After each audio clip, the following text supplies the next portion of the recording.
Stop spending money on echinacea seeds whenever you can save them yourself.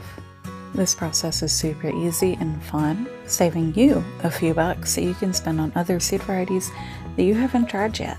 Now, stay with me because I have a very important step towards the end that most other videos have left out, and it could drastically affect your germination rate. Now first, I'm going to show you the different stages of coneflower blooms. And first, we're going to have one that has freshly bloomed, next one that's just a little bit older, then a mature flower that has dropped its petals and has already been pollinated, and a dry brown seed head that has no color to it whatsoever, no green, no orange. And this is important because a seed head may look dry and ready, but it may still have a little bit of an orange tint or green peeking through within the seed head. And if it does, it's not ready. It seems to take forever for these things to dry out. This is the second and third seed head I've harvested this year, and it's already August in zone 7A. So once they finally do dry out, turn brown, no color, you're going to want to grab a pair of scissors and cut them down. The stem is very woody, so it's kind of hard to just pluck it, even though that's what I tried to do. It doesn't work too well. Be warned, insects love echinacea, coneflowers. You will find all kinds of creepy crawlies in these flowers and their seed heads, so be prepared to see them crawling out while you're harvesting the seeds. The seed heads are spiky and like to irritate my skin, so you'll likely want to wear gloves, but I never do. As I free the seeds from the seed head, you'll see small white or gray, some are a little darker, seeds and dark brown and black chaff. Now, the seeds are beneath the chaff, tucked away safely inside the seed head. You may need a little force to get them out. I used a handy-dandy can of chicken broth. They may be easier to remove much later in the season, but I harvested them when ready. I didn't want birds, bugs, or mold to get to them before I did, at least until I had some saved first. Then the birds can have fun with them. Echinacea is actually an important winter food source for birds, so leave some seed heads up for them over winter. It's a great natural way to help them out during the cold months. You can see how much of a difference some pressure from the can makes in releasing the seeds. Generally, I like to throw seed heads or pods.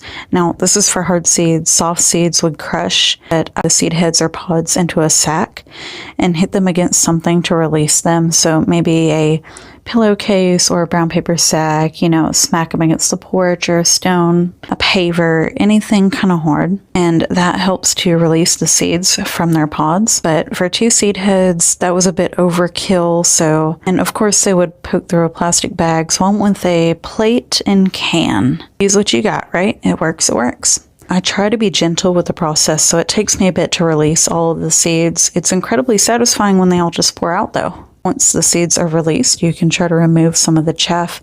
The bowl trick isn't too effective with this, and the chaff is too big for a mesh strainer, so I just left it. I'm not bothered.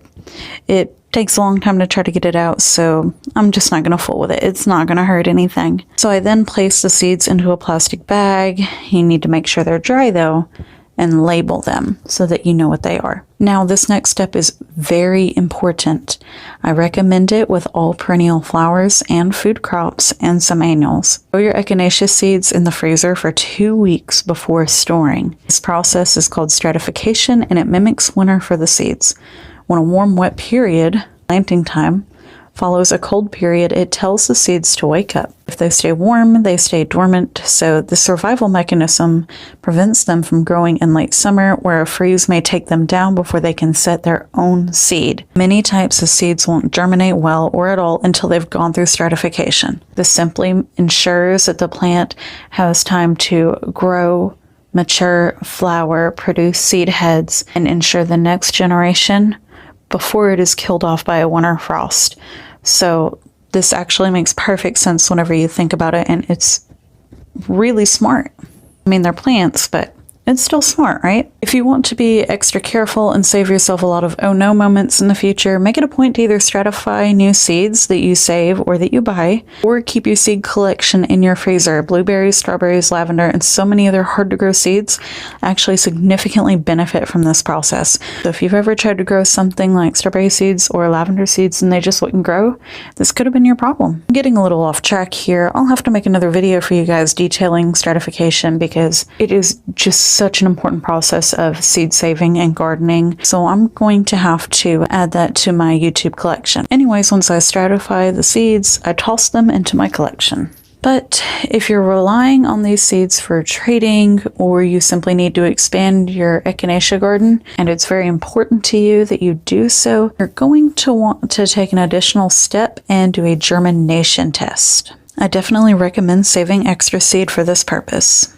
Now you're going to want to do this after stratification. Grab 10 to 20 seeds, place them in a plastic bag or glass jar with a wet paper towel, and watch for germination. Calculate how many germinate, and you have your germination rate. If 9 and 10 germinate, 90%. If 10 of 20 germinate, 50%. You get the idea. You can then base your sowing or trading off of this number. Low germination rate, sow double. High germination, 2 seeds per cell is safe.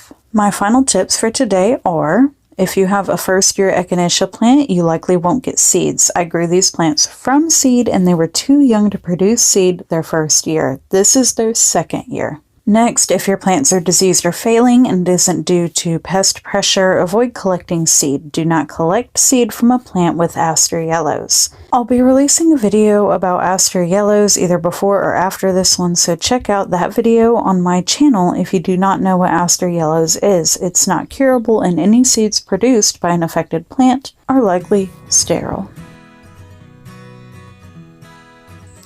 So that's it for this video. Now, once these seeds have stratified, I'm going to go ahead and sprout some of them, get them going, and plant them out in the garden to overwinter so I can hopefully get some blooms next year.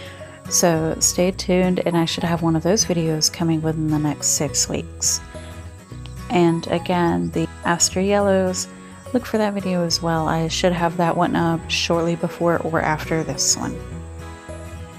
Bye guys!